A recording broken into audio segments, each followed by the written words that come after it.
back with us today for the second meeting of the Kansas Early Childhood Transition Committee. Unfortunately, my co-chair, Cornelia Stevens, couldn't be with us today due to an unexpected family illness. So you've got us and me, for better or worse. You'll recall that in March, we began this process with presentations from all four of our major governmental departments serving young children and families. And I don't know about you, but I came away from that meeting with a takeaway, and that word for me was complexity. And I don't know if you felt the same way. There is a lot going on, and it is not a simple and uncomplicated situation that we have. But we have a lot of resources serving a lot of Kansas children and doing great things. But the system itself is complex, which makes it challenging for families to access. It does make it challenging for families to access, and it may be leading to some level of inefficiency within our system. As Dan shared last month, this isn't just a Kansas problem. States all across the nation find themselves in similar situations, as we know, and many are taking action. And that's the primary focus of our time today. Last time we heard how things are, and today we're going to hear more about how they could be, how they might be.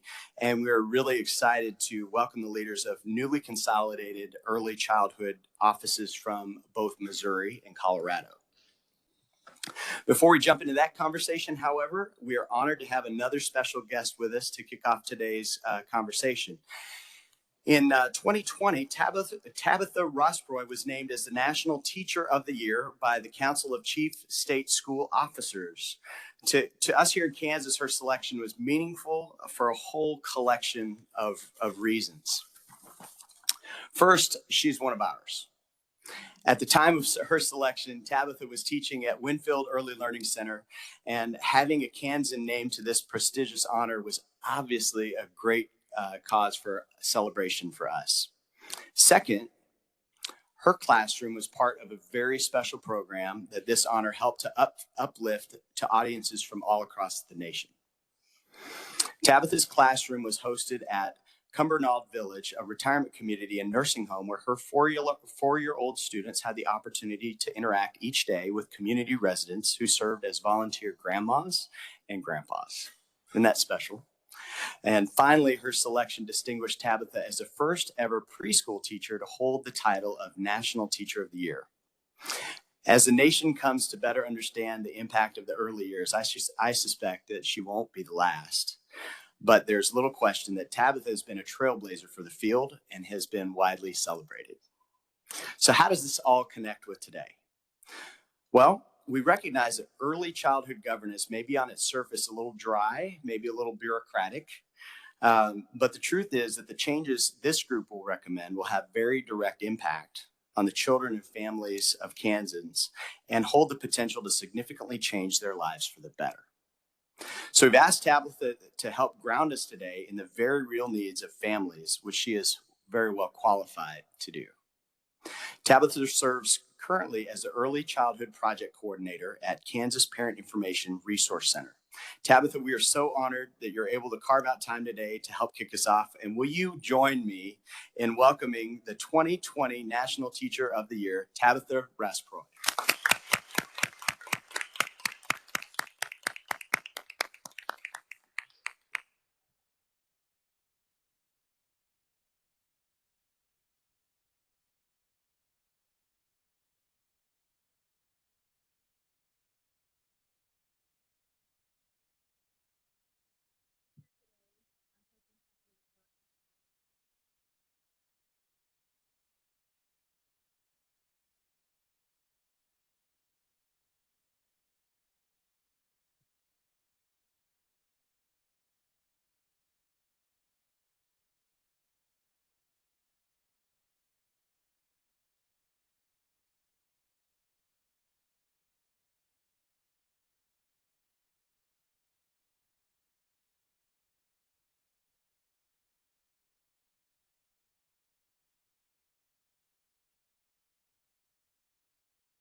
Oh, great. That is way louder. One thing I miss about the classroom is the funny things that kids say. And so I always start when I'm speaking telling a funny story about something my student said.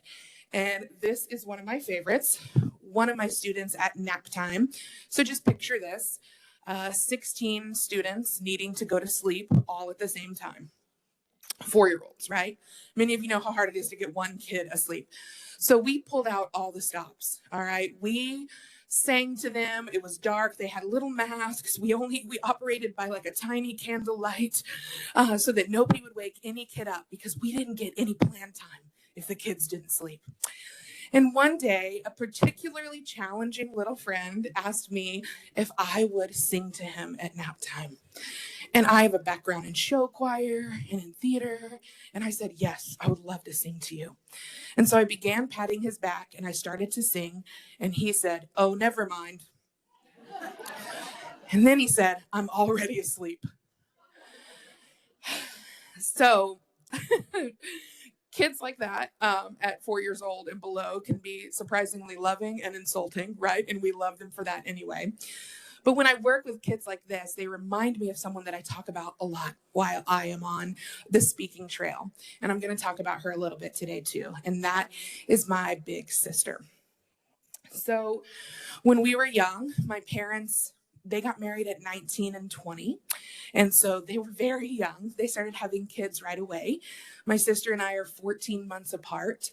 But you could tell right away that things were different for us. My sister was born with a lot of separation anxiety and developmental delays that really affected both her academic skills and her social skills. And my parents, who were 19 and 20 when they had her, still babies themselves, relatively speaking, didn't know what to do, right? We lived in a small rural community in Kansas.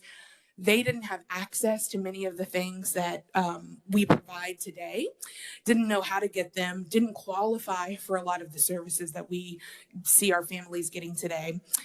You know, we were kind of a lower middle class, kind of operating between that and living paycheck to paycheck. And there just weren't a lot of chances to do what needed to be done for my sister. So in school, where we often didn't have the resources that were needed either, she was punished a lot for these shortcomings that she had. And at home she was too, because they did not know what to do.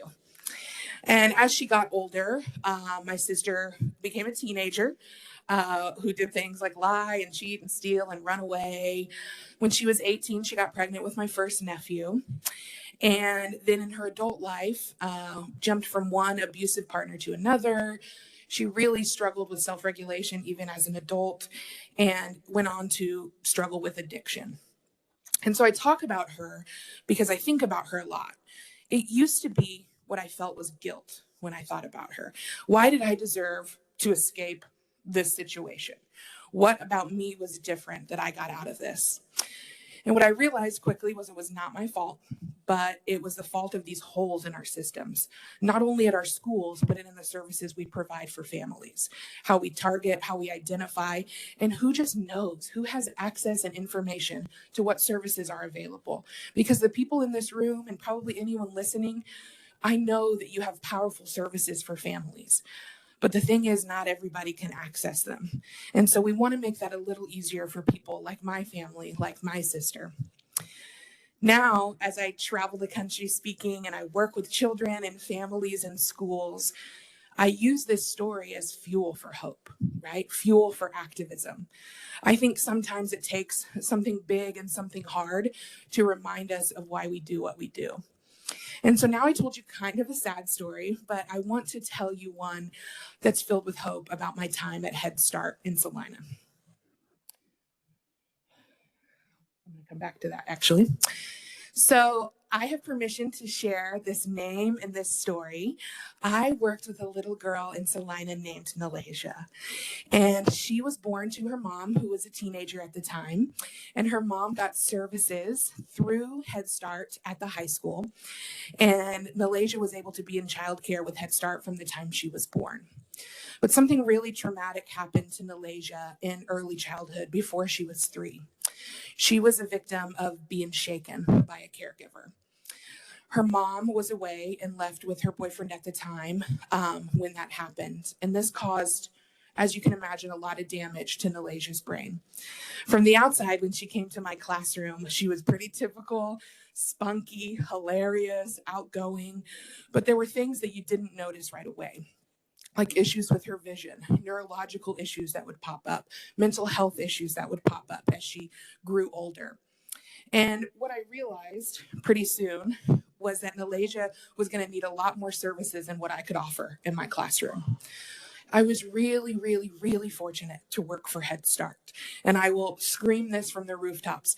They do something wonderful when it comes to providing access to families with resources that they need. I would like to think that I get to be the savior of many stories, right? Feel just vindicated from my own childhood and from other moments that I've worked with children that things did not go this well. But it was not by my work alone that the success that followed happened. It was the success that came by the combined efforts of the team that worked with Nalasia. We were able to provide services for her both at school and both outside of school, supporting her and her family. She was able to get mental health services, dental screenings, doctor's appointments, funding, things for food and assistance for her family. The first year that she was in my classroom, after being in our program for a few years, her mom was so proud to be able to take the kids to Disney World through the lessons that she had learned there. Pretty soon, her mom had put herself through school as a pharmacy tech and continued with her other children to be able to go to school, to work, and to do the things that she needed to do to take care of her family, because I truly believe, and so does her mom, of the supports that she received from the agencies that worked with Head Start. Eventually, when I left Salina, I got married, and Nalasia and her mom and her little sister came to my wedding. And a few years later, this memory popped up, and her mom sent me a message that said, I was thinking about you today because a commercial came on, and Nalasia, who, by the way, liked my singing at nap time, heard a song and remembered at 12 years old at the time, Miss Tabitha used to sing this song to me at nap time. And you know, being a preschool teacher, sometimes your kids don't recognize you anymore, right? You have a face that maybe is a blur in their memory, but she remembered that moment. She remembered everything that was poured into her, all the love and connection that I was able to give her because of the work that was happening inside and outside of our school. Now, these are pictures from a while ago. Nalasia's family was able to get a house from Habitat for Humanity, and they have just seen success after success after success with all of this support. Nalasia is a teenager now, and I keep in contact with her family, and her story, their lives, all of them are so special to me to this day. But I know that I could not have done that work alone. And I'm going to go back here to a little slide. So many teachers, people who work in our communities, we don't often get the opportunity to reflect on our collective purpose like all of you are doing here on this committee. Now, I was a part of the KU Center for Public Partnership Future Fellowship. And through that, we talked a lot about futures work. And I really soaked that in, because the work that we do as early educators and people who work in the early education field is futures work. This is work that's going to last long after we're gone, okay? We are not going to see the results in some of what we invest in. But I always get a little bit of pushback when I challenge processes and I ask people to think about things a little differently like you are. And so I quoted myself on Canva. Anybody can do this, by the way. You can quote yourself and make it look very fancy. And I said, you can love something an awful lot and still want it to change and grow, because loyalty to the way that things have always been serves the past. But us as educators, as family-facing professionals, we serve the future. And it's so important that we have the chance to reflect on our purpose together like this. I'm also reminded, after talking with Amanda yesterday, about my work with the Kansas Leadership Center. And I learned something there, is that leadership is an activity and not a position. So I can only do so much from my position. What I'm doing, and every family and every child is doing in this community, is counting on people like you to help bridge these gaps, to help make equity something that is fully realized in Kansas, in our country, and in our little communities. We have this unique opportunity to come together and do something like we were able to do for Nalasia for all children. You know, I looked at the stats because I wish everyone could go through what happens at Head Start. There are something like 188,000 0 to 5-year-olds in Kansas. Only 6,000 or 7,000 of those get an experience at Head Start. Even fewer of those get a free 4-year-old education in preschool. So the work that you are all doing together is going to allow access to more information in a way that doesn't have anything duplicated or more hoops for families to jump through. It is going to be so much easier for them to access these services that are already in place here in Kansas, that we know, that we love, and we are sure that can help families. So I just want to leave you with this little quote I leave almost all my presentations with, and it's from Tiny Seeds Grow Mighty Trees. A lot of times in state houses across the country, work with early education is not taken seriously. I know that as the first preschool teacher to be named National Teacher of the Year, there has been very little recognition, celebration, or honor in the work that happens between the ages of 0 to 5 with children and families. So I'm so thankful that you are elevating this work, that you continue with this charge to help families and children have what they need to thrive. I truly believe that education is a cornerstone in our community, but I know that we cannot do this work alone. Can't be done just in the classroom. Our communities are places that are going to build our kids up for generations to come. So I thank you so much for having me here today. Here's my contact info. I'm sure you can get it from Dan or someone else here on this committee. I would love at any time to come back and visit to hear about the great work you're doing. And then just in closing, I would encourage you to keep talking to families and keep talking to educators. You know, I left the classroom a year ago, and while I am fresh out and I'm still working with children and families, there are so many voices underrepresented in places like the State House. And I think that's our charge as representatives of these community organizations to keep in touch and to remember why it is we're doing what we do. So thank you so much.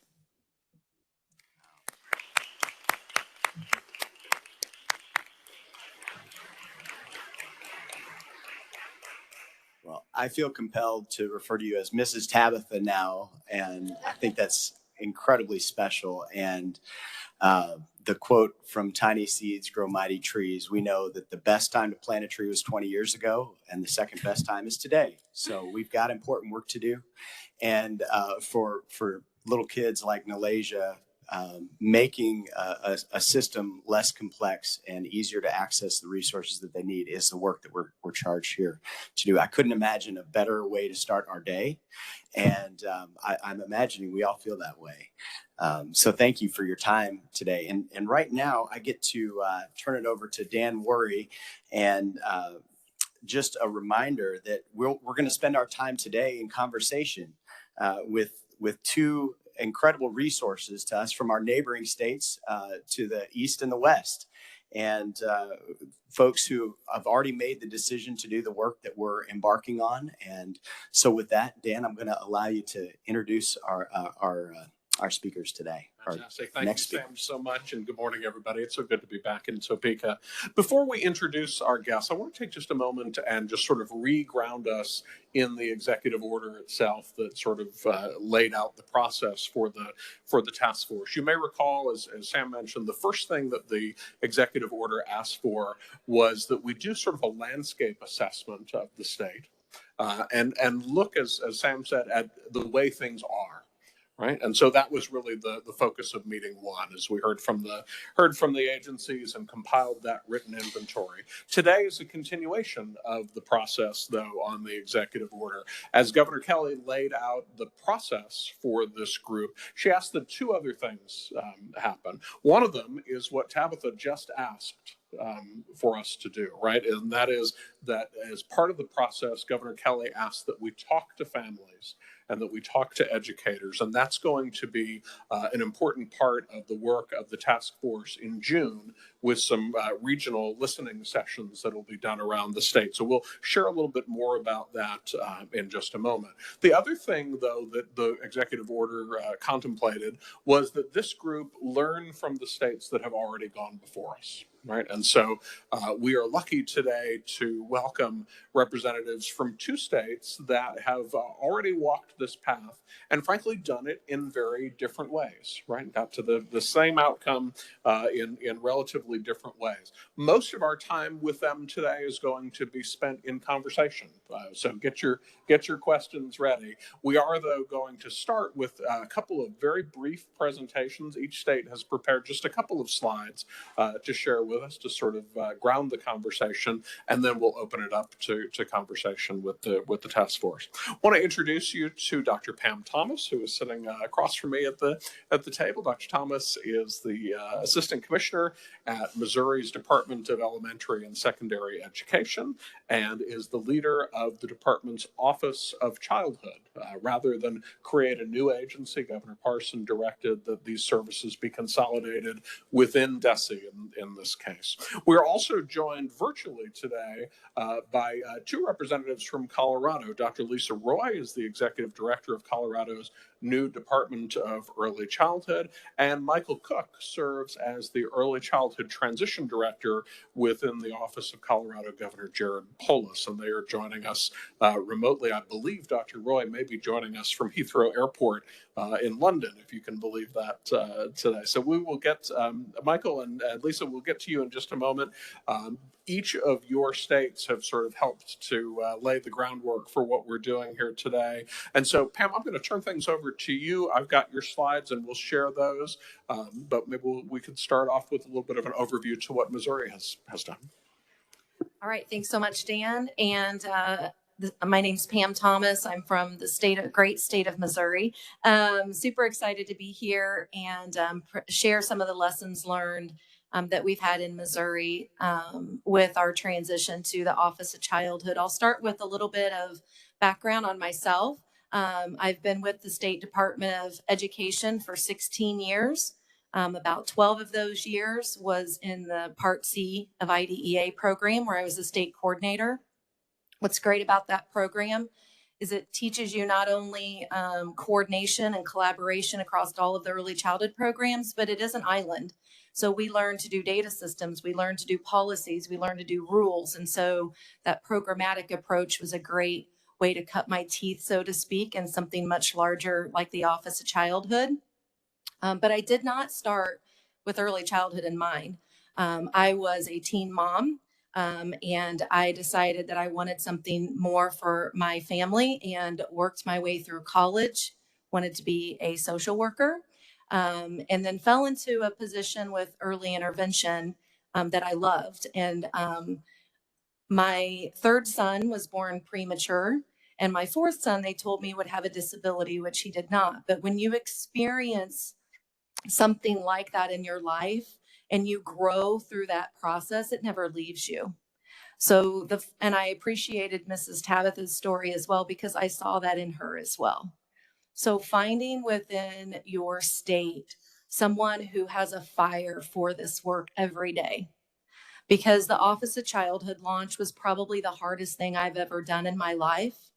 And I am a mother of 4, worked my way through college, master's and doctorate degree while having children and working full time. So that's a lot of work, but this is by far the hardest work. So I think really thinking about who you put in your leadership team, who you select to do this work, and that passion that they have for early childhood that goes well beyond today is really important. So like Dan mentioned, I'm just going to go through a couple of slides of, I believe you've had this information, but what our office has gone through. So first and foremost, the strategy and the vision and the support of the state's governor's office is critical, absolutely critical. So excited that that's already starting to come to fruition here in Kansas. We all know that early childhood is fragmented. We all know that early childhood is inefficient and confusing for families, but the vision of what this office or what this department will do must be much bigger than that. So Governor Parson was very clear with a vision for a strong workforce that starts at birth. Often we talk about childcare as the workforce behind the workforce, but knowing that if you want successful students, if you want engaged families, it happens in early childhood. And so that was really important from that visionary perspective in support of the state. The second thing that I wanted to mention, if you can turn the slide, is really thinking about within that vision, are you wanting to have a collection of state benefit programs in your state, or are you wanting to have a collection of a system of strong early childhood? Because there's a difference. And we do not think of early childhood as silos in our office. You can see on the screen here, there was a lot of duplication in 3 different state agencies and what was happening in childcare, professional development, advisory councils, home visiting, really across the gamut of early childhood. And so we really don't think about this as we want to become more efficient. We think about this as where are families going? When you have a child that's under the age of 5, your whole life is early childhood as a parent and as family members of that child. So we need to consolidate those, yes. We need to be more efficient, yes, but we need to do it in a way that creates a system. So things like taking the approach of we're here to get children ready for school. Everyone in my office would say that's our vision and mission for our office. And trying to find that no wrong door approach for families to make sure that they are coming in at any of those touch points and they know what those resources and programs and services are, even if it's not the one they're asking about. I do also want to mention on this slide here, just for numbers, I like numbers. So our department, 3 months prior to the announcement from the governor's office, had started to consolidate the early education programs in the Department of Education. There's 21 staff that was working in some sort of an early childhood program. We added about 40 staff from the Department of Social Services, which is primarily where the Child Care Development Block Grant lived. And then we added about 90 staff from the Department of Health and Senior Services, which is where our child care licensing operations are. So together we started off with about 150 employees, about $660 million in our annual operating budget. And we got $906 million in relief funds on top of that in the midst of a pandemic, in the midst of launching an office. So we've had a lot of work in front of us. So what specifically came to the Office of Childhood I thought you might be interested in? So you can see here 5 of the major sections within the office. Our state is unique, as in other states where we have a parent education in our school-based school districts across the state through the Parents as Teachers model, as well as other federal and state home visiting, early intervention, which is our Part C program. Our quality programs is all preschool programs, whether it's federally or state funded, as well as after school, our licensing, and our subsidy for childcare. I do want to take a moment here just to mention what did not come over. So we did not move over the IDEA Part B regulations, though early childhood, which is the special education preschool section 619, lives under what we call Big B, which is IDEA. We left the rules intact under another office. The child and adult food program did not come over to this office. Our sanitation and fire inspections for childcare did not come into the office. Those all 3 stayed at the Department of Health and Senior Services. And the other, let me check my notes here. There's one more. Why did I forget this one? The other big one is we did not move child care eligibility determination initially. I know that sounds wild and crazy, but it was intertwined with TANF, SNAP, and Medicaid.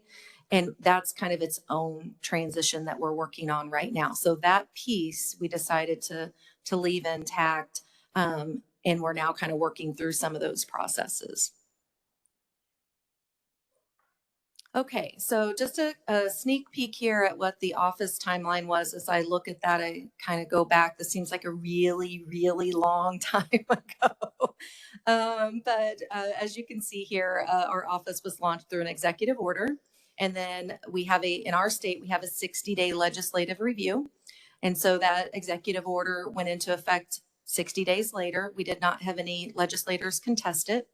And then we had about, really from start to end, about a 6-month ramp up period of time. Most of our integration of different systems and staff and different things like that were done about a week before the launch, but our office officially opened up when that executive order took effect August 28th. So this slide here, I could talk about for days. But I will not. Dan's looking at me like, what? You have to think about something like this type of a transition as a business merger. So the leadership team that was tasked with this transition, we went through several trainings on some Harvard Business Review information and McKinsey and Company. We really spent some time thinking about all the different many facets of what a transition like this means. And we landed on these 3 operating models that we used as our change management model. Every meeting, every presentation to our State Board of Education, every event with our governor's office or stakeholders, we touched on these 3. And that's your structure, your processes, and my very favorite, which is your people. So I think that whatever you choose in your design and whatever you choose in what that's going to look like, recognize change management. Recognize just saying the word change makes people's skin crawl sometimes. So we had to start saying things like revise and adjust. And so, but know that you can't have a successful operation without all 3 of these pieces. And at any given time, you're moving one lever more than another. So that's not always that you're pulling those levers at the same time. But the structure brings familiarity and comfort. The processes touches on your operations every day and where you spend time, and your people is just how it gets done.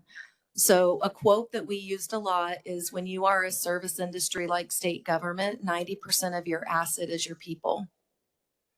And if you can't get a handle on turnover, if you can't get a handle on the culture and the climate of this transition, it's going to be a rough transition. We went from, and you'll see this in a win coming up, but we went from over 35% turnover rate to less than 10%. And our vacancy rate today is 3.6%. So I can tell you during that period of time, that was number one important to us is our people. And it was the most work we did with the transition, was really thinking about our people and communications and what to do to bring them along. All right, so I'm getting old. I have to put my readers on here. So a couple of things I just want to quickly mention. We can have a deeper dive into these if you're interested, but there are a lot of challenges, and it is what people think of first and foremost. And you have to make a concerted effort to find those wins, especially the small wins, because again, motivating staff, motivating leaders and stakeholders, getting their buy-in along the way, it's small wins that you need to make that happen. So our challenges really started with hearing from our stakeholders. So we set a goal of 100 stakeholder engagements in the first 6 months of the office. And I'm pleased to say we met that in less than 5 months, because we really took on, my personal goal was 100 stakeholder engagements. That doesn't include everyone else in the office. But from those listening sessions we held, first and foremost, these topics came up every time. Child care subsidy, the system is broken, and we need to figure out how to fix that. I would say it's not broken, it's just in dire need of some love and attention. The second is professional development. There was too many sit and gets. There's too many, I click virtual training and walk away and let it play, that we weren't really thinking about high quality professional development. So remember, we're talking about a system, we're talking about quality, we're talking about the providers, and we're talking about children having that experience. I mentioned turnover, and really in addition to that, it's understanding the roles and responsibilities of who's doing what now, because those shifted and changed when you bring them together. And across every conversation I had with anyone, anytime, it was communication. And so that's great in the sense that there's a lot you can do real quick in communication that we did within the first few months to help with that. The wins, the stakeholder engagements, like I mentioned, really spending the time prior to the announcement of the launch of the office, doing some of the things you're doing here today to collect your stakeholders, find your champions, find those who are going to take the time to really explain why it's important. Data systems, I tell my team members all the time that I don't have enough information to make a good decision unless you can get me data. They know that now. It's been 2 years, so they just bring that to me. But we have really old legacy systems. We are not collecting the kind of data we need to know where our gaps are, those types of things. So we're updating those across all of our programs. And then the other thing I just wanted to mention with the team meetings is I started out doing a monthly webinar with the teams. I thought it was just going to be prior to the launch of the office. I have one on Thursday that I have not stopped doing monthly webinars with the team members. I also wanted to mention we do weekly messages. We have a weekly message to stakeholders, a weekly webinar for stakeholders. Long story short, just when you think you've communicated enough, you're about halfway there. You can't over communicate before, during, and after. And listen to your people. If they like it, don't stop. I know that means that you have to do a little bit more work, but I have a lot of Pamisms, they say, but don't stop till you're proud. And we're not proud yet. We have a lot of work still left to do, but there are those small wins, and that is meaningful to your stakeholders internally and externally, and we keep doing those pieces. I do want to give a quick shout out as I'm wrapping up here, Dan, and that is to the Hunt Institute, because throughout that stakeholder engagement process, throughout the office launch, throughout really the announcement and beyond, they were such a great support in knowing what other states were doing. And I didn't always have time to go talk with other states like you are today, because it was just 24/7. A lot of things to handle, but I would say, I'm really interested in this piece. And they would go find it and bring it to me. They would do that research. They would do the back end of that. And that was so important. They facilitated a lot of our stakeholder engagement and drafted our policies for what stakeholder engagement would be. So big shout out to the Hunt Institute and several of our internal Missouri advisory and advocacy groups for doing some of that work behind the scenes. Pam, thank you. I'm going to give a shout out right back to you, though. I think one of the great lessons here in going through a transition that is as complex as this is you need to find your Pam.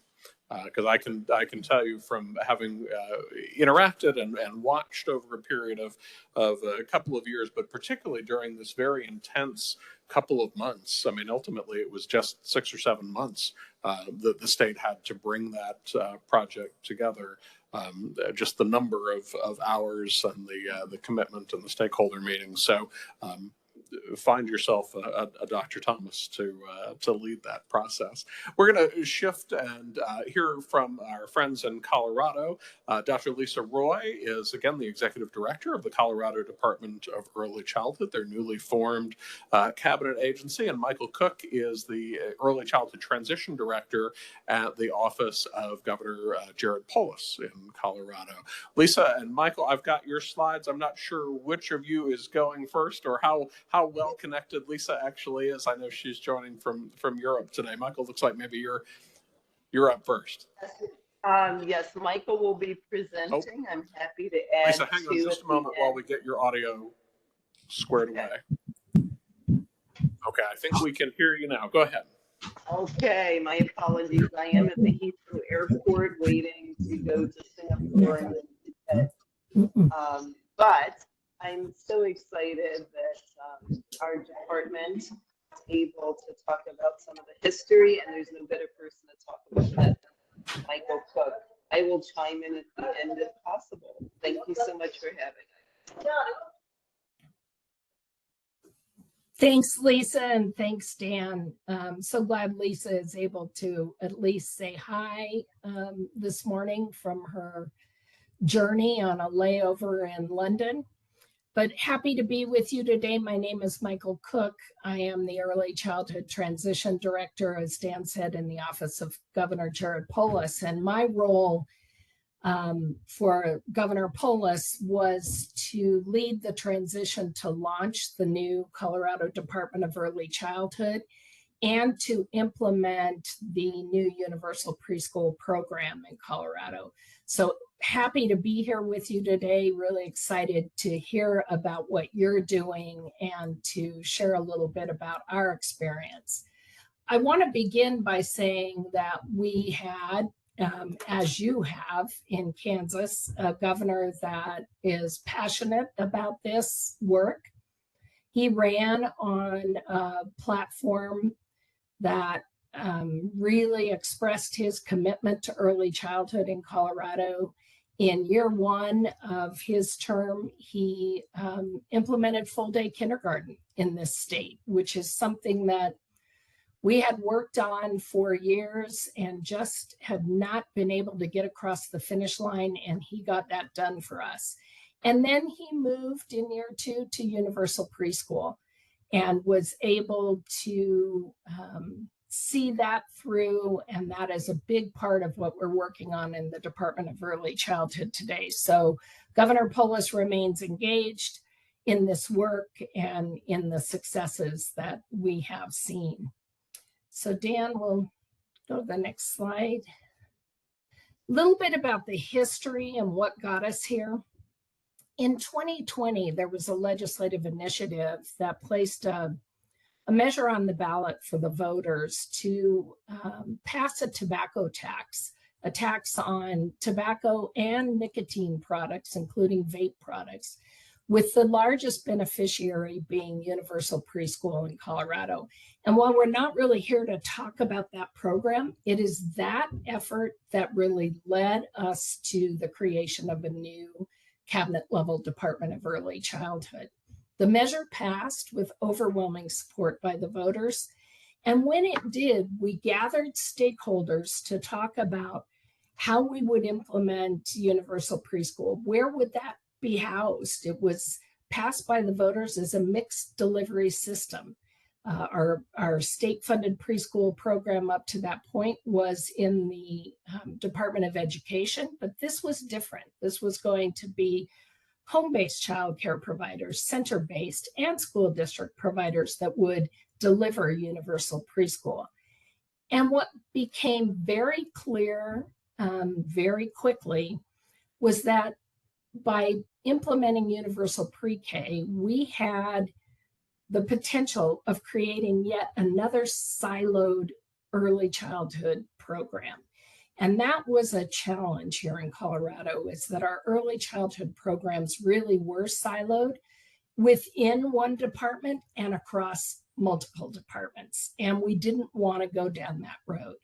So in 2021, House Bill 1304 was introduced and passed, and that bill took the last available constitutional state department, cabinet level department, and dedicated it to early childhood.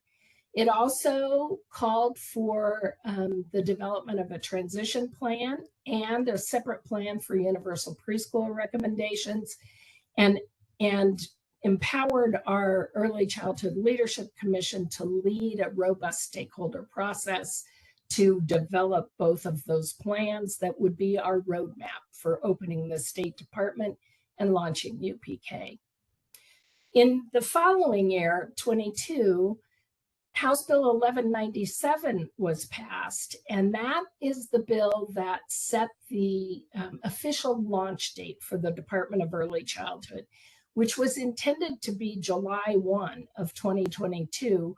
But we recognized the importance in the transition process of bringing on leadership staff early and letting them help to build and launch this new department, the most important of those people being Dr. Lisa Roy.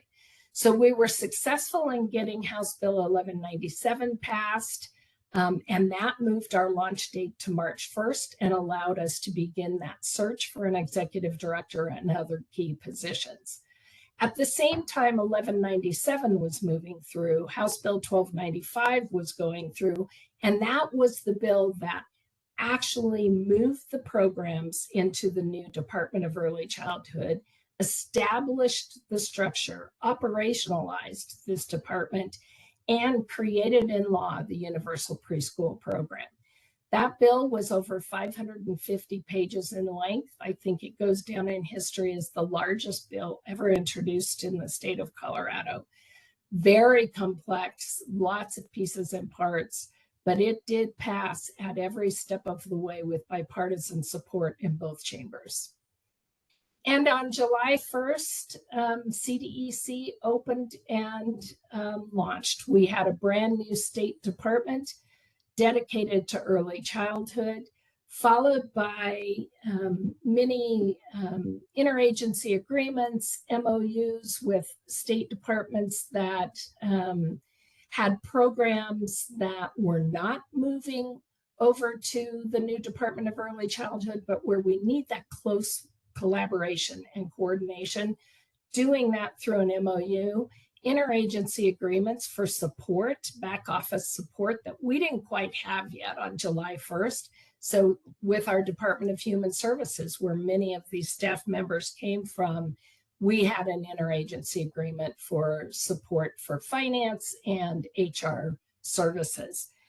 We were successful in our executive director search in bringing forward a tremendous group of candidates to lead this new state department, and we're thrilled that Dr. Lisa Roy was tapped by the governor to do this work. She started in May of 2022 and helped us usher in this new state department. Next slide.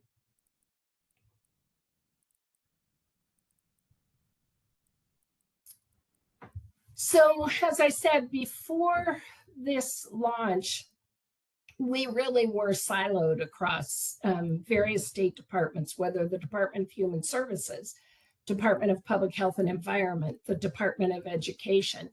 And within the Department of Human Services, the early childhood programs that existed there really were siloed by funding stream and organized by funding stream rather than by the services that were provided. And Colorado has worked very hard for many years to try to bring these programs together. In 2012, then Governor John Hickenlooper, by executive order, created the Office of Early Childhood. So that was our first really strong step toward unification, but still not quite enough to get us to where we needed to be to provide the best possible services to children and families and providers across Colorado. Lots of duplication in rules, inconsistencies, a number of factors that made it abundantly clear that we needed to work harder to create a better structure.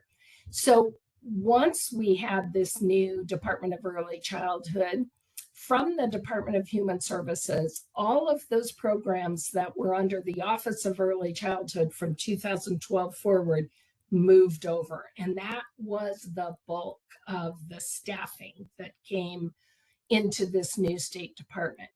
From the Colorado Department of Education, the Colorado Preschool Program, which was our state-funded preschool program at the time, and what we call eCare, the Early Childhood At-Risk Enhancement Program, moved over, as did all services that were under the Early Childhood Workforce Development Team in the Department of Education. The Colorado Preschool Program that operated until our department came into existence and actually is still wrapping up operations this school year, only served children with qualifying factors, statutory qualifying factors. And our new Universal Preschool Program will serve all children in the year before they are eligible for kindergarten. Next slide. So under the new structure, we have the brand new Division of Universal Preschool. We have the Division of Early Learning Access and Quality. This is the division that manages our CCAP program primarily. We have the Division of Early Learning Licensing Administration. All childcare licensing for all ages is managed by this department or division. We have the brand new Division of Early Childhood Workforce. We had in the Office of Early Childhood a workforce unit, but it was tied to that Colorado Child Care Assistance Program, CCAP, and not really broadly looking at workforce issues. We felt it was important to have workforce standalone and really serve across all age groups and areas of early childhood.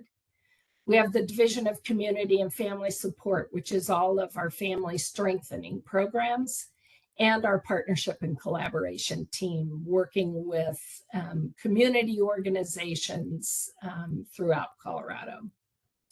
Excluded from the structure, preschool special education, federally mandated and managed by the Department of Education, and that is anticipated to continue, requires really close collaboration between the new Department of Early Childhood and the Department of Education to ensure that we're meeting the needs of those children. Temporary assistance for needy families remains in the Department of Human Services, as does child welfare. And then the Child and Adult Care Food Program and the Women, Infant, Children, or WIC program remain in the Department of Public Health and Environment. Those programs that were included and those that were excluded will be evaluated by an independent evaluator, which is called for in statute. The new department must go through this evaluation by 2025 to determine whether the programs that did move are rightly placed in this new department and whether those programs that were excluded should be considered for consolidation into the new department.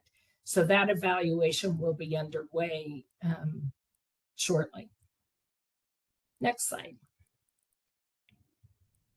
Our resources, this just gives you a little snapshot of the resources we have for the 22-23 fiscal year and the 23-24 fiscal year in terms of FTE. And I see on our slide the funding column, the blue one should be 23-24. So I have a little error there, but of the 208 FTE in the department for the 22-23 year, most of those came from the Office of Early Childhood, as I said earlier, some from the Department of Education. We were given through the appropriation made in House Bill 1295 additional staffing for this new department, and we continue to work to fill those positions today. Next slide. Timeline of transition just gives you a little snapshot again of those measures that I mentioned from Proposition EE, which was really the launch pad for all of this, to UPK Colorado, where classes will officially start in 2023. August, and so we're excited about that, and we'll just quickly tell you that we have over 24,000 4-year-olds matched to preschool programs through this new program for next school year. Next slide. So challenges, impacts of change and uncertainty. I loved when Pam said the word change makes your skin crawl. It's tough, and a big part of my role and why I was brought on to lead this effort was to really deal with that change management. This was tough for both the Colorado Department of Education and the Office of Early Childhood because of the uncertainty. The transition report that was released for implementation for this new department called for a real change in the way it was organized and in the way it was structured. And so a lot of our work was around building an org chart that looked very, very different from what was in the Office of Early Childhood and that broke down those silos I talked about. Well, with that comes a lot of angst, and we knew that, and we felt that along with the staff members that were experiencing it around where they would end up and what did that mean for their jobs and what changes were they going to see. We worked really hard to make it very clear to all staff that they were not only welcome, but needed and valued and wanted in this new department, and that there would be no terminations, no layoffs associated with this transition. What they would see potentially is that they might be seated with a different group or reporting to a different supervisor, but nothing about their status or their pay would change, and that was helpful. We also created interagency working groups to try to bring the different agencies together and problem solve together and work through what we were building together and make everyone a part of it. And we started weekly lunch and learns with all of the staff from Department of Education, Office of Early Childhood, and the Department of Public Health and Environment. Programs there were not moving, but we needed to work together then and going forward. And those lunch and learns gave all of the staff a weekly opportunity to ask questions, hear updates. We were very transparent in all of those meetings about exactly where we were with the process. And I think that also went a long way and helped to make that a little bit smoother. The governor's office, as I mentioned, early childhood is his baby, and he is very interested and engaged in the universal pre-K program, but it is only one program among many, many programs in the office, the Department of Early Childhood. And as Lisa knows and can attest, it does make it harder when you've got the older programs that have been there forever, and then this brand new program that seems to be getting the spotlight in so many ways. And so it has been work to really bring those programs together as one, and that is an ongoing effort, as is leadership dynamics. So we brought Lisa on in May, and we're thrilled to have her support in helping us to get to that formal launch on July 1st. But I had been in place as the transition director. Lisa came in as executive director. We had the director of the Office of Early Childhood who came over with all of the staff, and that created an interesting dynamic around leadership structure. And so that is something we've wanted to be very clear about, and it is so important to be clear about that particular structure, and that we had an executive director now, and that was our leader. It's also the first new State Department in 30 years in Colorado, and we didn't know how to do it. And there's no simple way of saying it other than that. There was no real roadmap. There was nothing that we could look at, nothing that existed, no institutional memory. So we were really doing this as though it had never been done before, and had to develop budgets and policies and working through new technology. And as I said, still trying to do the backbone staffing. We appreciate that we had a lot of support from state departments around us. That certainly went a long way to give us the support that we needed. And also launching an initiative like Universal Pre-K, a huge initiative, a big part of the budget for this new state department, while you're also building a new state department. And so we took on two big projects at the same time, making that a bit more challenging. And next slide. So we first, as I said, transitioned in 2012 by opening the Office of Early Childhood. We are still evaluating, and it will take time to determine what our actual efficiencies, our administrative savings and results will be, but those will be constantly under evaluation. We have developed what we call in the state wildly important goals, or WIGs, focused on really measuring and improving our results. Those are constantly under review. Regular meetings just focused on our WIGs to see how we're doing, how we're tracking. And then the evaluation that will take place both for Universal Pre-K and the State Department evaluation that I spoke to earlier is really going to let us know how we're doing and whether we made the right decisions on the programs that moved and the programs that didn't. So it's going to be about an 18-month process, we estimate, to really know how, or to measure and quantify our savings and efficiencies. But what we do know is that this move, creating a one-stop for families and providers, is already proving worthwhile. And we hear that frequently. And let's see, what else we have? Yes. So advice. The importance of a transition lead. I think we've all agreed that it was extremely helpful. That was a vision of the General Assembly in House Bill 1304.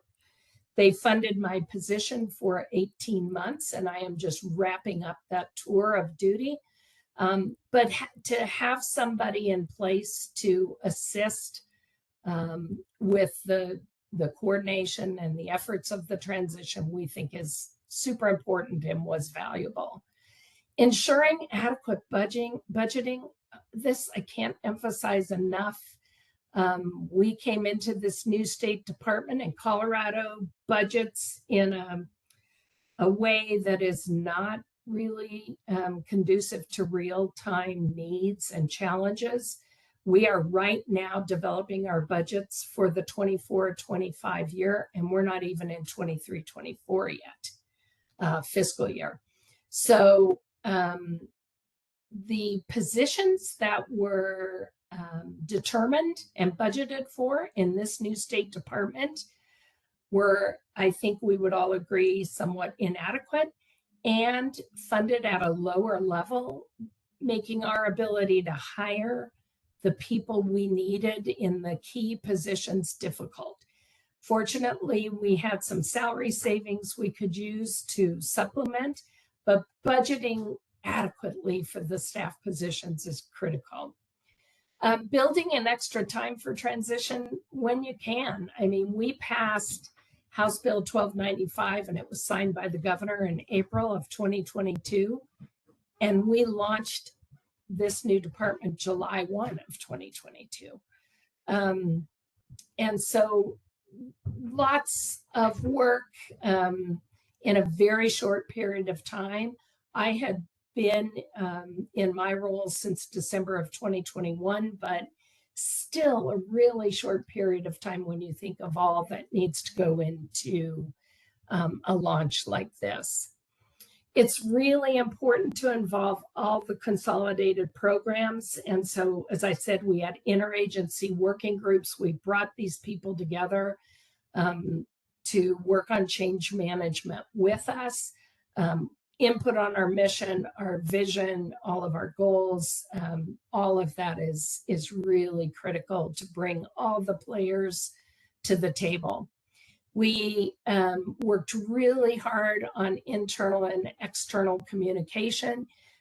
Again, we had our lunch and learns internally, plus weekly communication to staff. We also had weekly communication to external partners about where we were with transition and transition activities so that they were aware. And it's important to ensure that all staff, all members of the team, will be reflective of the families that we serve. And that has been a huge goal of Dr. Roy's, and something that this department will continue to work on, and on creating policies that are conducive to the whole child family framework. And that wraps it up, Dan, for me. Lisa, I don't know if you want to jump in and add anything, or if you're able.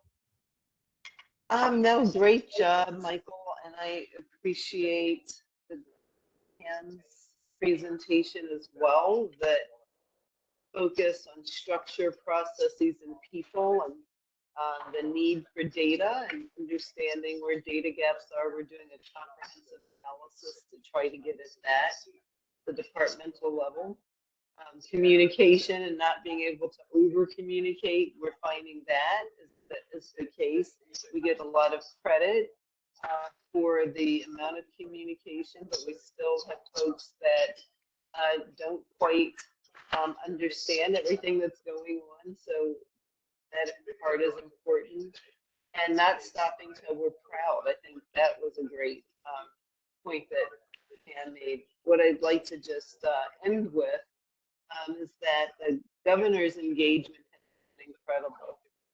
Being at the cabinet level, sitting at cabinet meetings, and everyone on the cabinet having a commitment to early care and education and collaboration brings a ton of opportunity for us now into the future.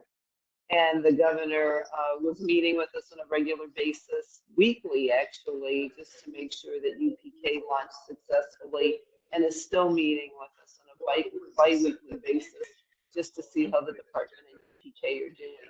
So, and to give offer any support that he can. So those are the only things that I would add, but thank you, Michael. And I think I did like our PACT, Partnership Alignment and Collaboration team, actually is our ability to have our Head Start Collab director, our PDG director, and our Early Childhood Leadership Council directors all work together from a local, state, and federal partnership level. So we're real excited about that team.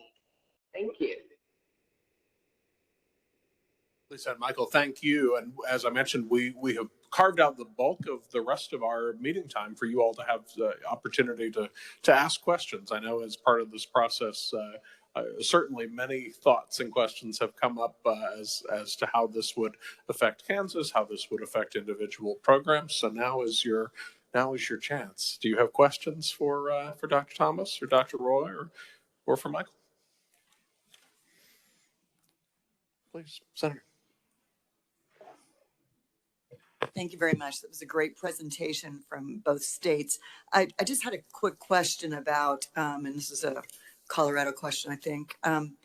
So you had talked about not having anyone lose their job and part of that transition and change piece, but then you had a statement about constantly evaluating any efficiencies or savings administratively. It's a little bit of a conundrum for me. So what exactly are you thinking, or were you thinking? Were you thinking that by combining all of these programs that there might be a savings at the administrative level? And if so, are you just looking for dollar savings, or can you just maybe talk a little bit more about efficiencies? I think, Michael, if you'll talk about what the goal was from the legislative perspective. But what I will say is someone who's come into I was working in Nebraska at the Buffett Early Childhood Institute before coming back to work for Governor Lewis. And the silo piece does impact efficiency and effectiveness. And what I've seen is our ability to really work together is making a huge difference at the department level, but across departments. We actually, I wouldn't say we're 100% there, but everyone who is working for the department is working triple duty. And now they're able to be a little bit more proactive because we're breaking down the silos and thinking through how even working with another department around housing and childcare, employee-based childcare, thinking about how we work with our tribal communities in ways. So it really is allowing an efficiency in a very different way around collaboration. That's why I'm really excited about our PACT team, because again, there's an accountability there. Whatever you put in as far as resources, we did not hire new people for those roles of leadership and collaboration, but we rearranged how they would work with one another. And the fact that they're able to look at policy and budget together, think about a holistic point of view from local, state, and federal dollars and initiatives has made a huge difference.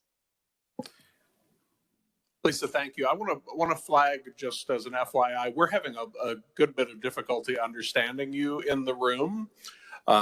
So we may be thoughtful. It's interesting. WebEx seems to be doing a great job of actually deciphering what you're saying in the closed captioning, but we're, I think, getting you a little bit garbled on the audio. So I might turn, Michael, to you. Anything that you want to add on that point, and then Pam, let's talk about efficiencies maybe that you found in Missouri. Sure. I would just add, as Dr. Roy said, that the siloing does create inefficiencies, and we do expect to see improvements there just from the way we have structured this new department. We also had a number of vacancies in the Office of Early Childhood, which afforded us the opportunity of eliminating unfilled positions, and we'll continue to see the potential through attrition for administrative savings throughout this new department. But I think that the way we have organized now, where we have cross collaboration between teams, will really pay off in the long run.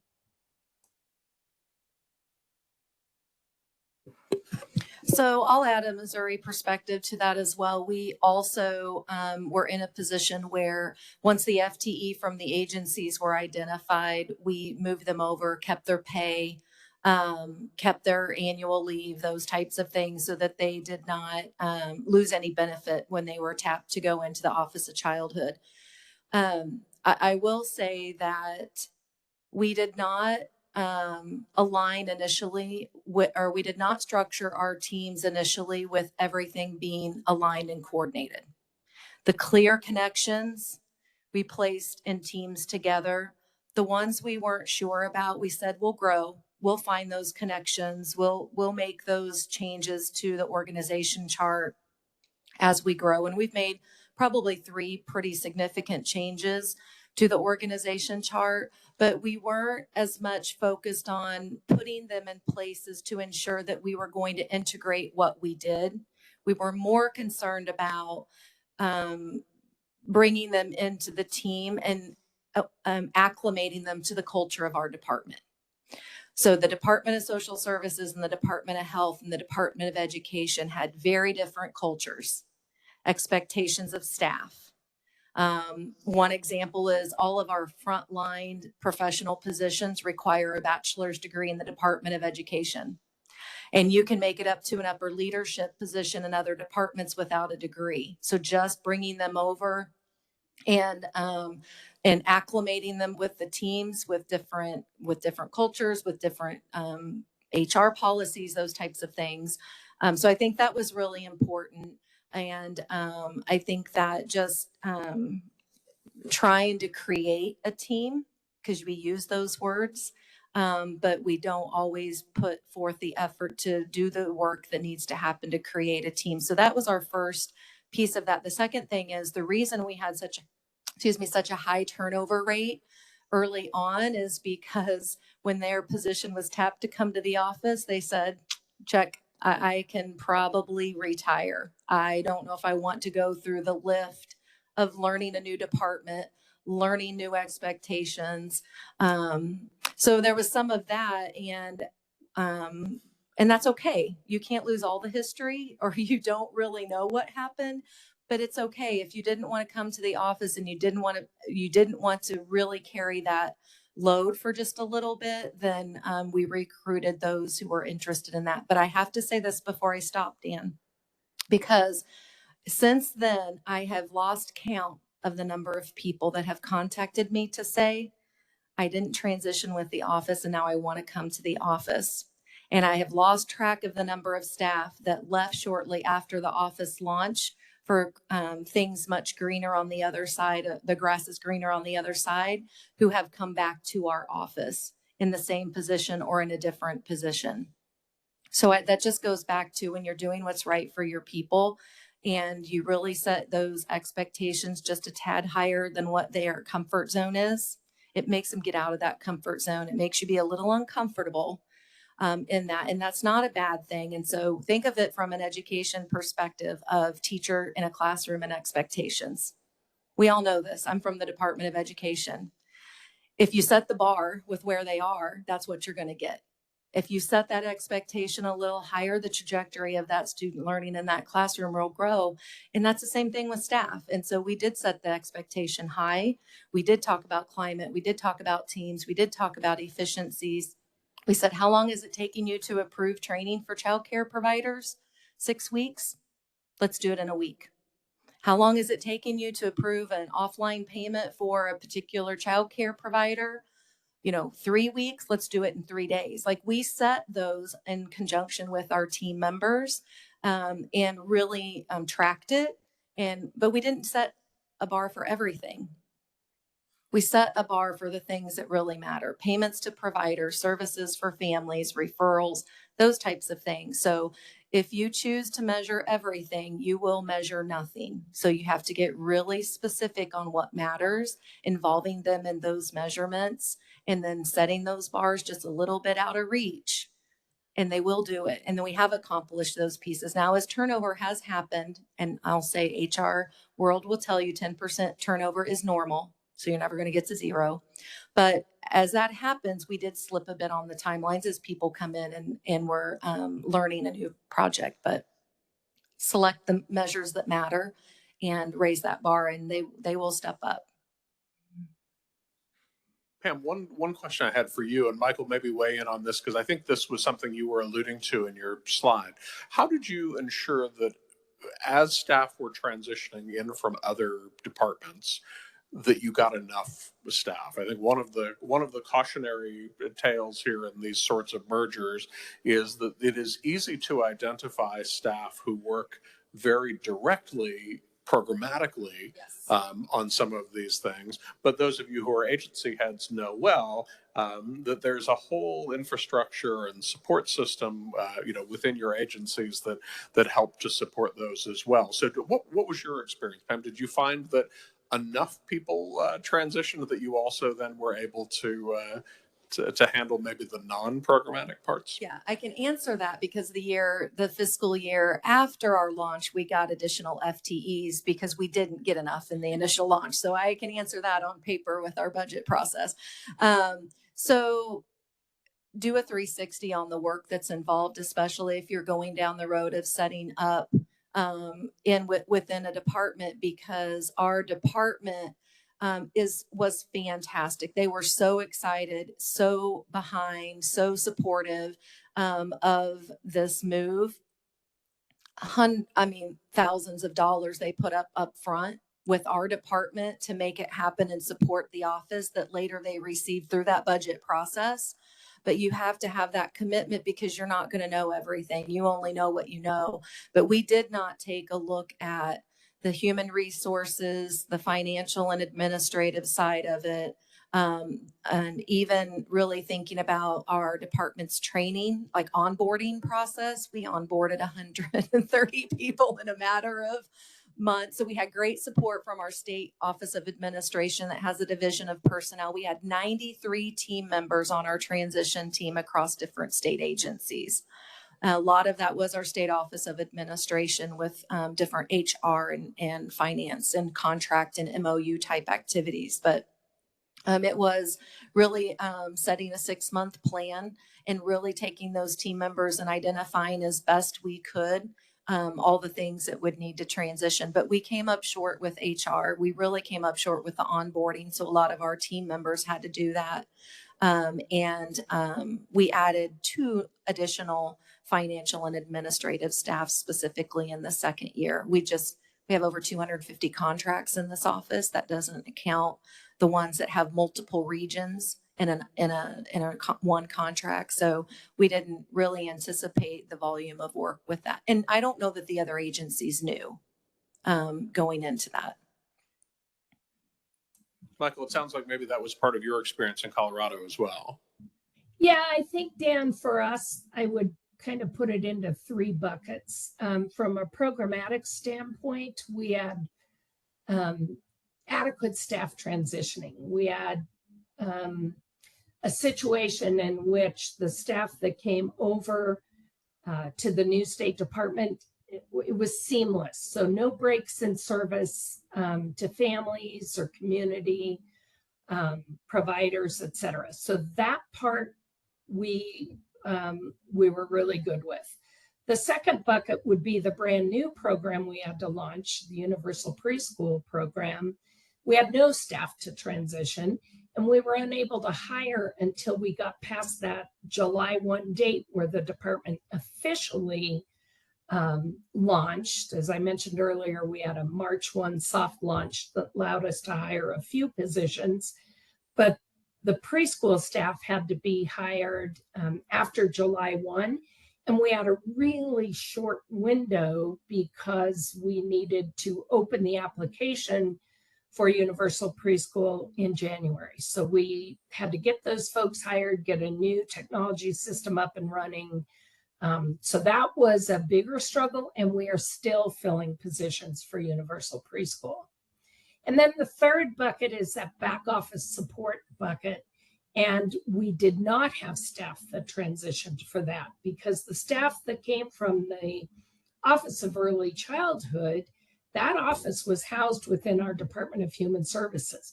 That's where all the back office support existed. The programmatic staff moved, but not the operational components. So we entered into an interagency agreement with Human Services to continue to help us with HR and finance, contracts, procurement issues. And that was absolutely necessary and critical because we could not do it. And it wasn't just a matter of not having the staffing. It was not having connection to the statewide systems, technology systems. And that had to be built in to give our new department access to the systems that are used for HR and finance in the state of Colorado. So we're getting there. And after July of this year, we'll see some more transition of staff coming over from the operational side and be able to continue to build that piece out.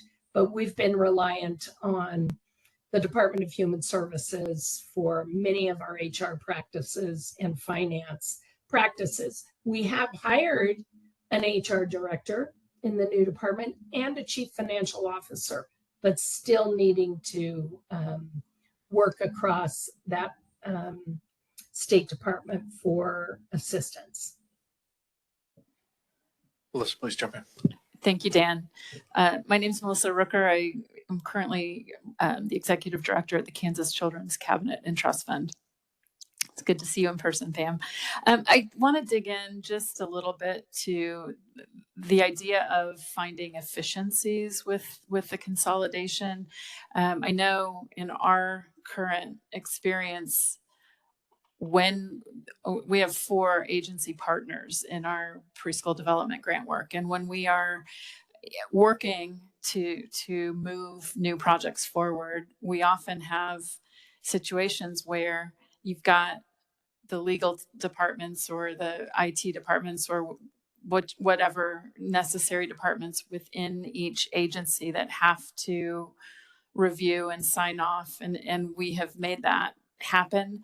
But I'm wondering if part of the idea of efficiency is streamlining into one agency where it becomes quicker to get to that point where you find approval and ability to launch new programs, or license a new childcare provider, or do those things that are necessary to move the system forward. Is that, it may be that the same number of FTEs is working, but the time involved is quicker and more efficient. Is that a fair assumption? Yeah, so I'll say 2 things. One, from each of these departments' perspective, early childhood was this little branch over here in the middle of nowhere that leadership didn't really understand and know.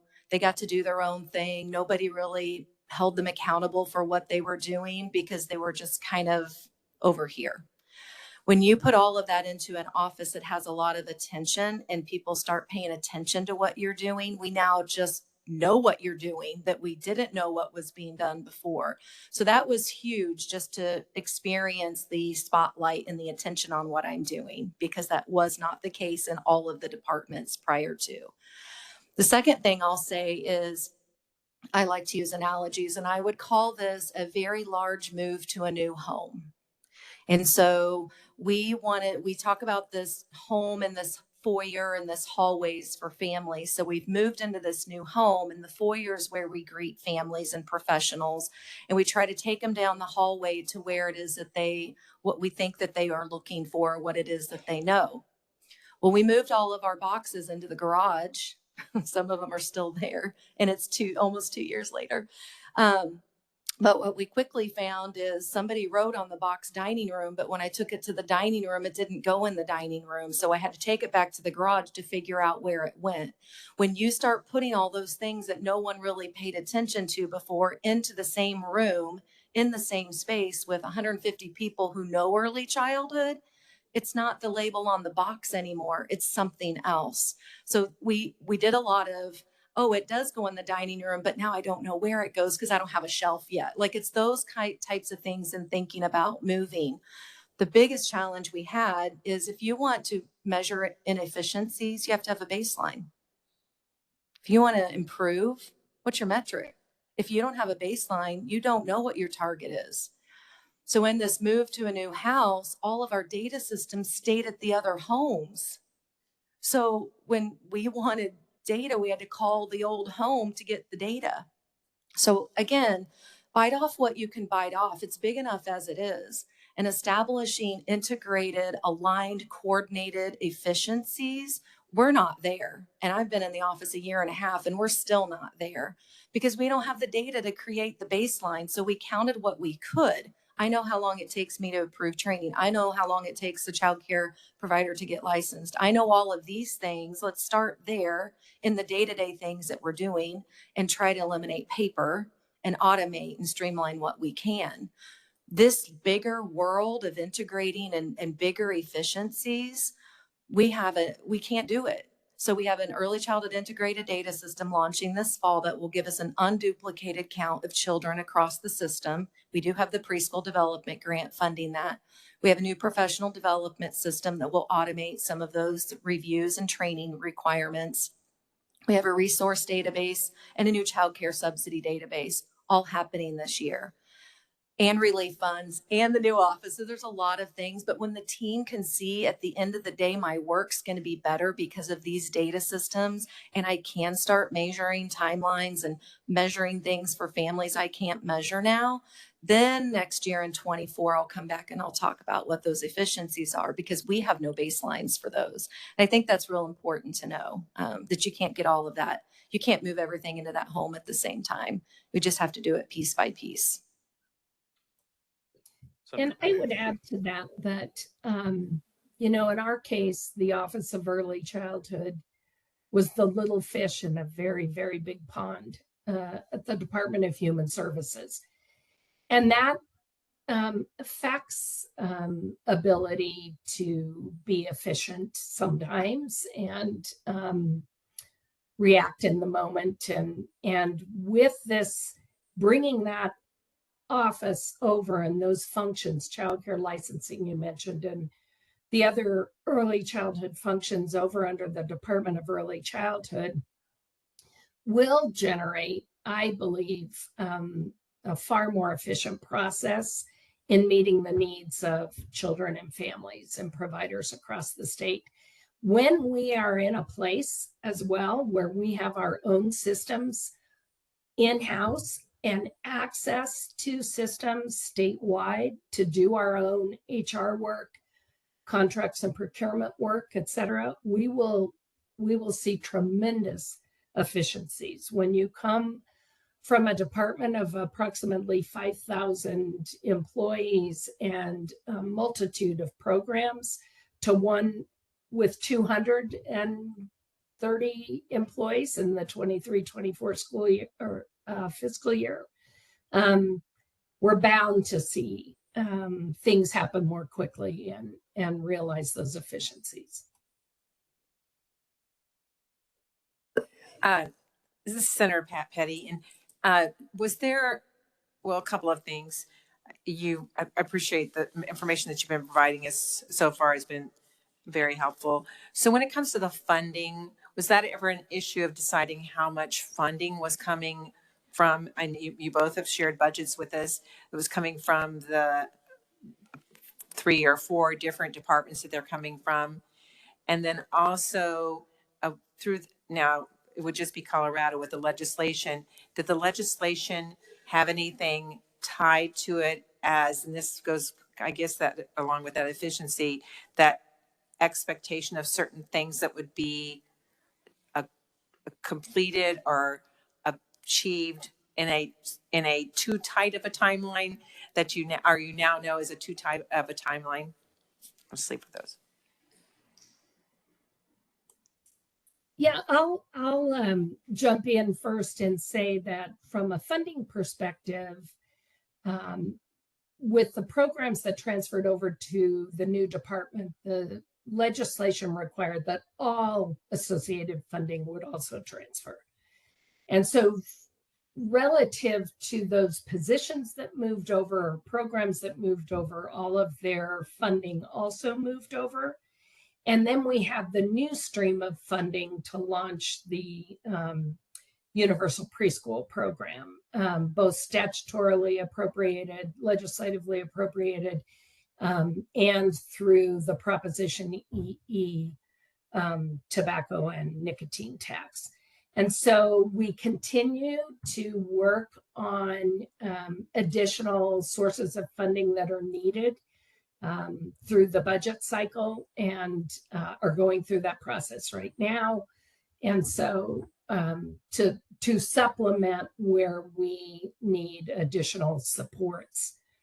As far as timelines, we do have some timelines that were statutorily mandated for this new department, some related to evaluation. We were established when House Bill 1295 operationalized the Department of Early Childhood.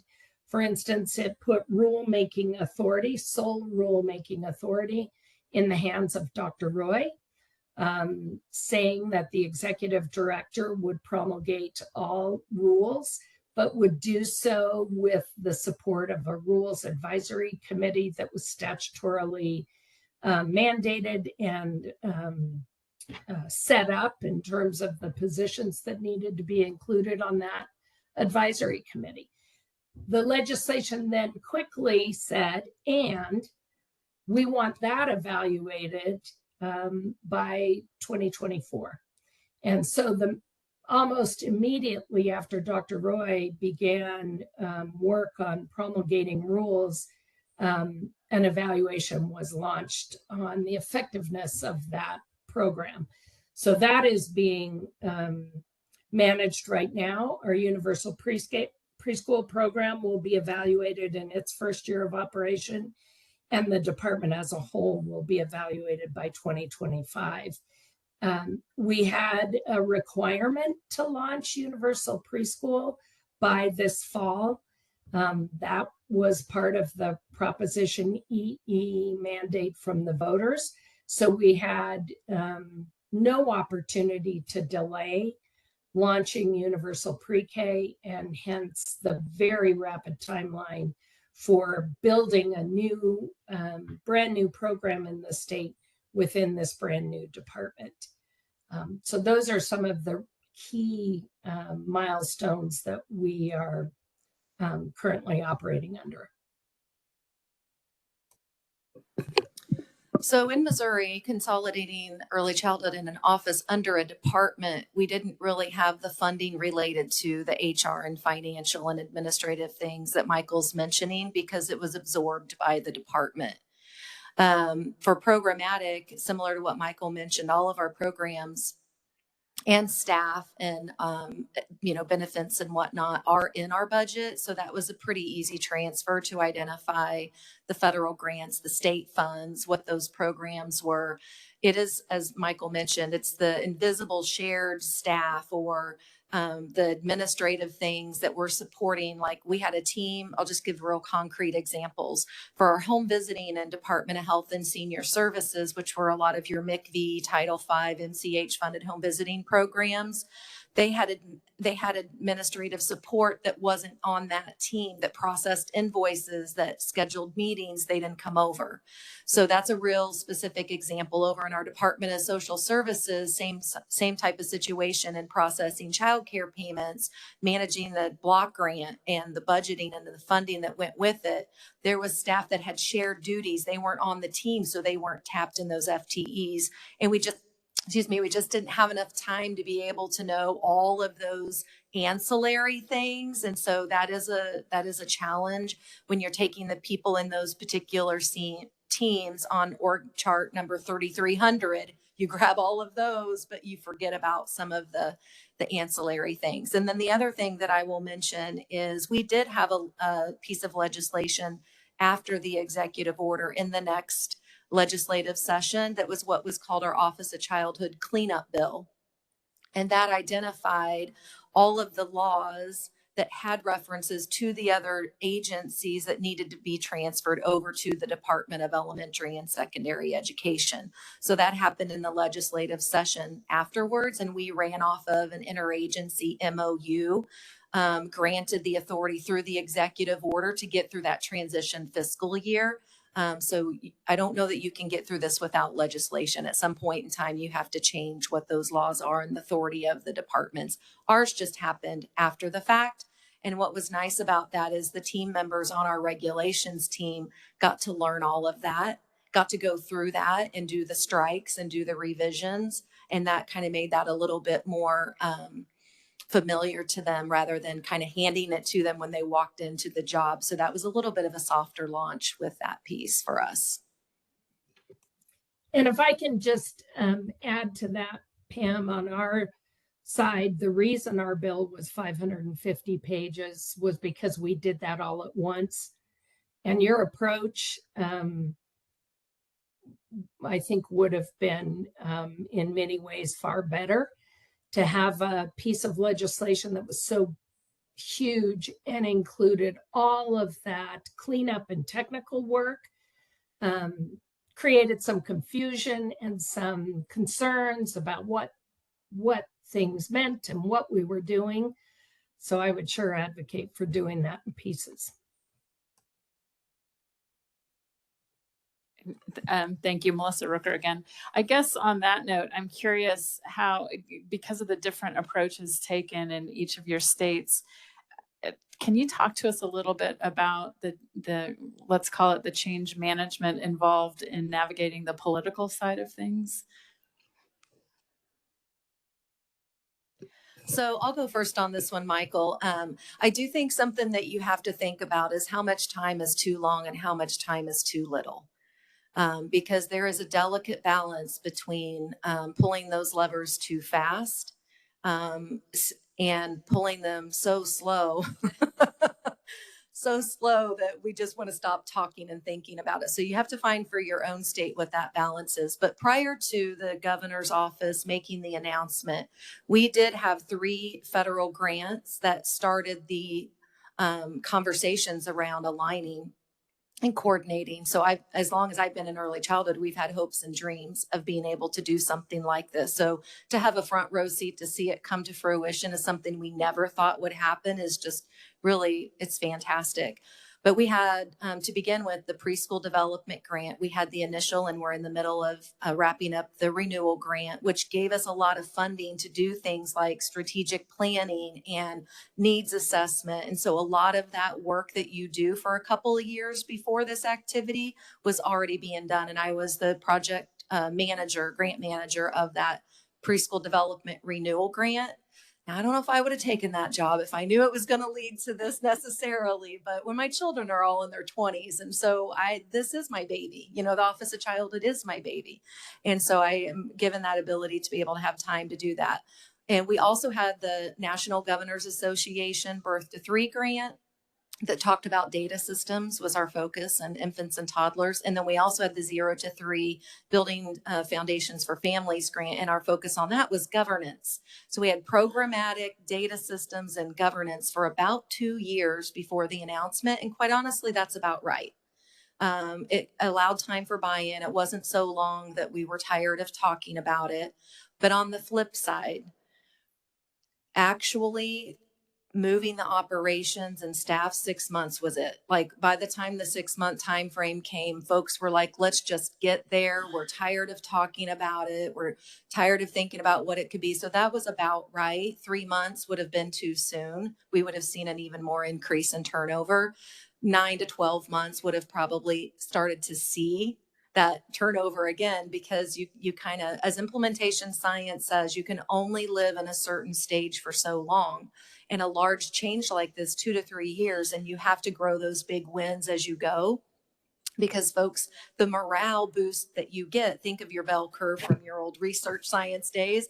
It's the bell curve, and you're going to hit that bell curve and you're going to start coming down on the backside of that. And they're going to actually lose momentum, lose interest, lose some of that morale that you had in the beginning. So that was about right for us, but that's not right for all states. You just have to kind of think about what is the good fit for your state.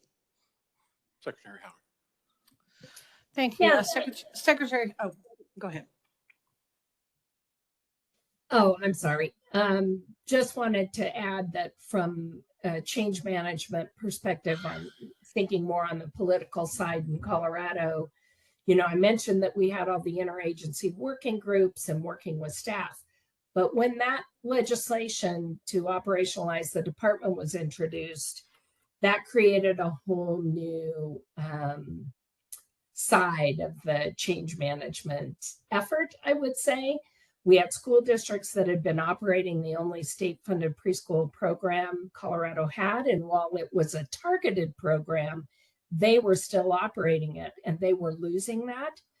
We had counties that in Colorado administer our child care assistance program, and lots of pieces in this new legislation around aligning CCAP with universal pre-K created a lot of angst there. So we had new working groups set up. We met weekly with counties. We met weekly with school districts through the entire legislative session as that bill was working its way through. Met with sponsors in these groups.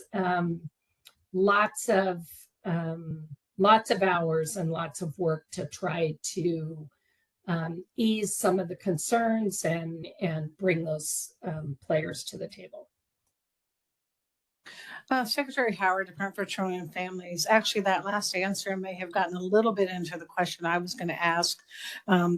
I was going to go back to the issue of child care subsidy, just because I think it got mentioned by you, Dr. Thomas, in terms of kind of a challenge in terms of how to manage maybe the access for families today. And then I wanted to ask Colorado how you've managed that transition as well. So it's a work in progress. Our subsidy program, like I mentioned, the eligibility team continued to stay at the Department of Social Services. So we have regular engagements with them and understanding what that looks like. As I mentioned, the data system is a legacy system. I think it's 28, 30 years old, green screens. And so the challenge there is I say that and everyone nods. So we're not the only state that has those old legacy systems, but it became a challenge because that program has been integrated with other state benefit programs in our state. We don't get access to everything we need in our department to be able to do the work in a more simplified way. So we just had to set it on the shelf for a minute and work around what we could do. So getting a single modern commercial off the shelf or COTS childcare system with everything from the family enrolling to the provider being paid in one system is going to be a game changer for us. It is web-based, real time. Families can see what providers can see, what the state can see, given appropriate access. So that's what we identified as where to put all of our eggs in that basket, or where to put the efforts, because until we have that, everything else is just hit and miss sometimes. So we're not there yet. We are still working on our stabilization grant funds for child care relief funds. And so we've seen a big enrollment in subsidy providers because of the eligibility to receive those funds. So that's why we decided not to track how long it takes to enroll or license providers, because with the new relief funds coming in, we've doubled the number of providers that need to have access to those, and we haven't doubled staff. So caseloads are really high. Timelines are not what we want them to be. So there's those types of things. But as far as the subsidy system, our rates are complicated. It's difficult to change the current system because it's a legacy system. So there's a lot of those things wrapped up into it. But it is also our biggest opportunity for improvement and for success. So I would just leave it at work in progress. Michael, anything you want to add on childcare subsidy? Yeah, I would say that for us, it's a work in progress as well. We are mandated by our legislation to align our child care assistance program with universal pre-K.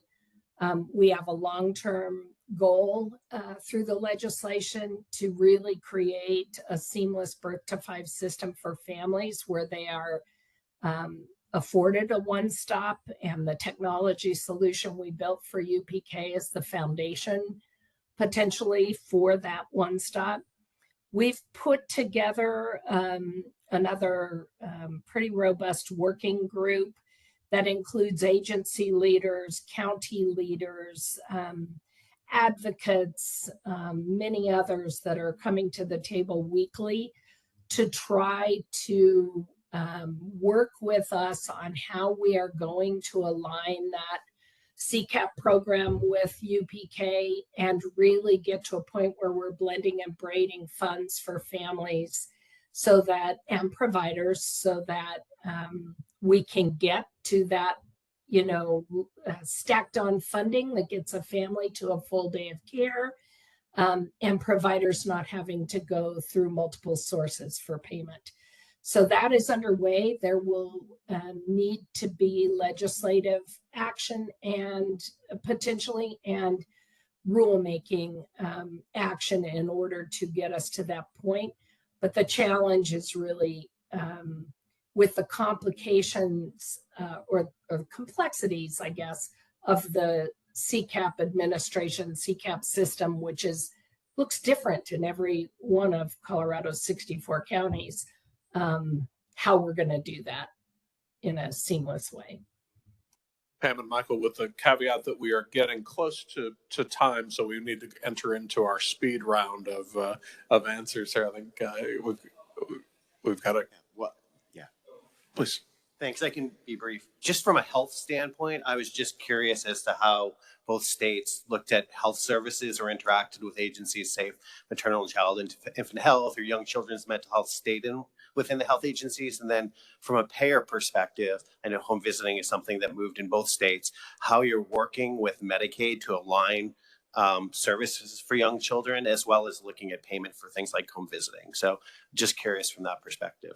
Yeah, I can be brief. I hope I captured all of that. So home visiting actually has had the most integration of all of our programs thus far in the short period of time. We are able to kind of align our maps of service delivery, move the contracts a bit as we need to make sure we're getting greater access.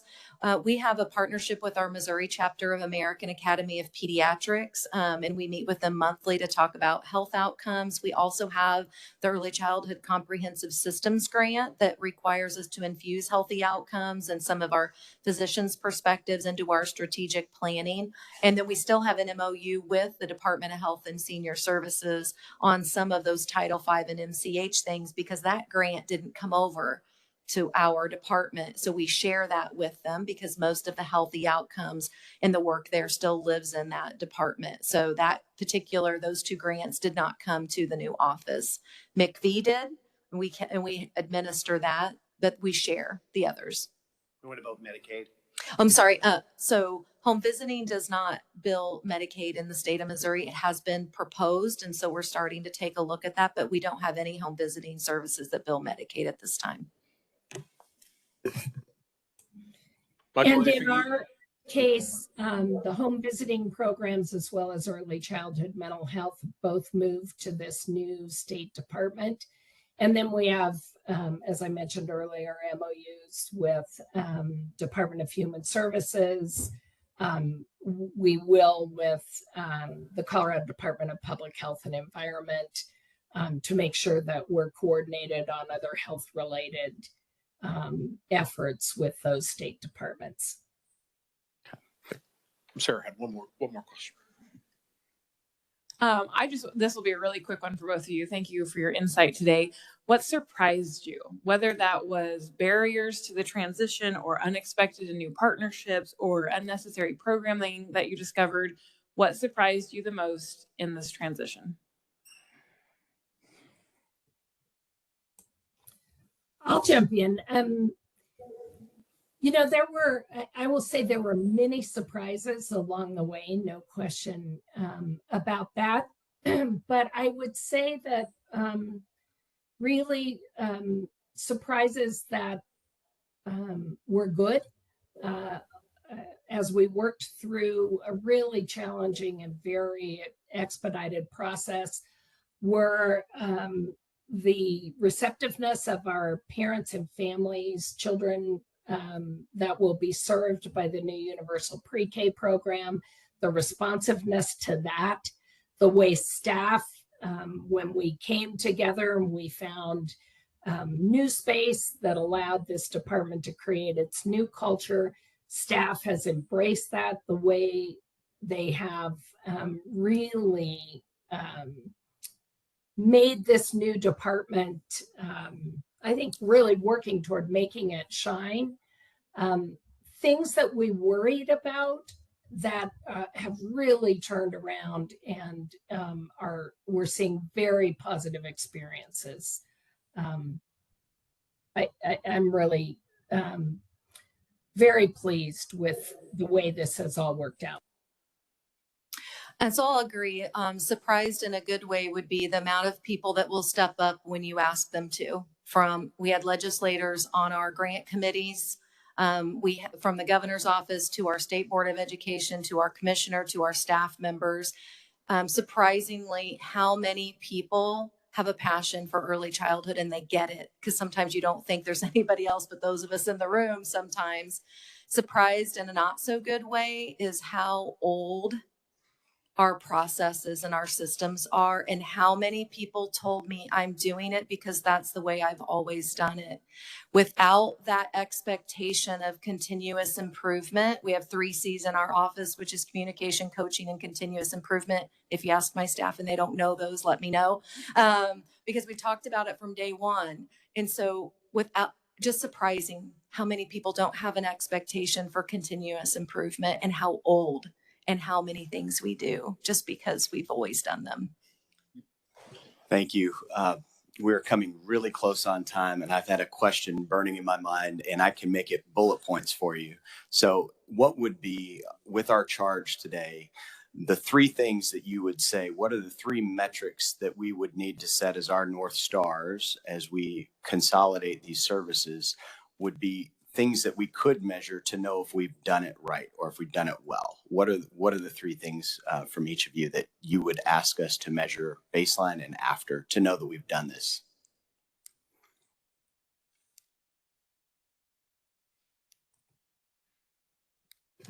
Well, I can think of 2 right off the top of my head. The other one I might have to think about for a minute. The first one would be engagement of your external stakeholders and their level of buy-in. Through our preschool development grant, we had to do annual surveys, and we use that survey as a way to make it meaningful. So we were monitoring the before through those surveys in our grant, and then after. So the buy-in of your external stakeholders, that's different than the ownership and buy-in from your internal staff.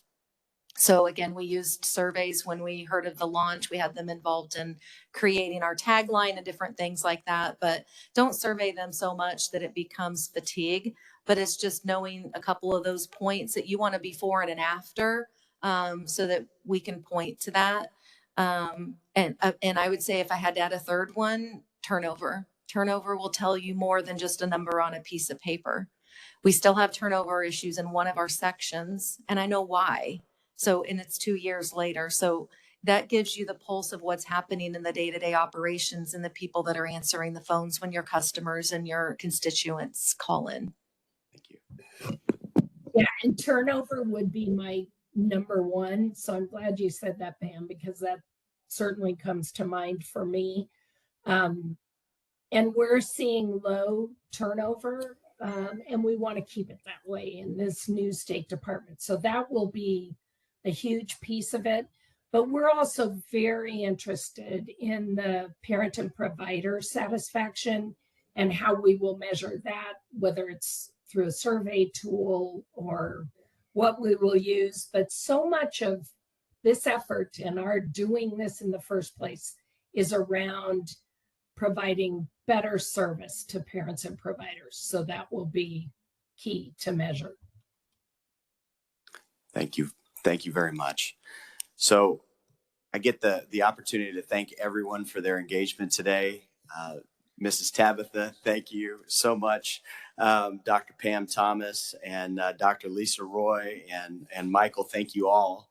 I think we've learned a lot as to what will challenge us in this process, but also we've got a few things ahead of us too. So we've got our next meeting in August, which we will be receiving some reports of our listening sessions, and looking forward to hearing some of the outcome of those listening sessions from our external stakeholders. And Dan, why don't you, in closing, why don't you tell us what we have to look forward to, and we'll wrap it up. So as we mentioned earlier, in late June, the plan is that we will be doing a series of regional conversations, listening sessions around the state. Currently, we have 9 of them sort of tentatively slated out across 4 days, June 27th to 30th. I think both for the sake of time and because they aren't 100% nailed down, if you want to come talk about the tentative schedule, come see me afterward. I'm happy to share that. But know that you'll be receiving information here in the coming weeks around these listening sessions.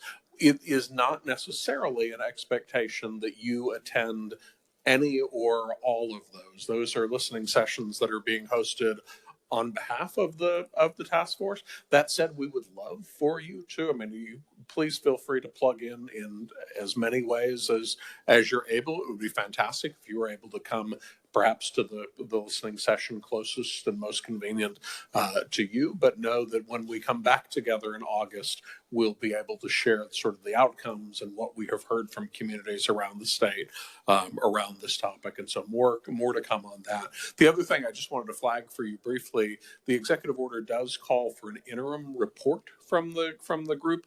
We will sort of take the lead in terms of the heavy lifting on the drafting of that, but I'll share that out with you and gather feedback from you as task force members before that is submitted to the governor. It's due July 1st. So you'll be here. And mostly at this point, what we'll be able to report is sort of a process update as to what the task force has done thus far. So don't expect that is going to be a report that will get in deep into recommendations that we haven't obviously discussed yet. So be on the lookout for a draft of that kind of process update in the coming weeks. Thank you all. Have a great afternoon.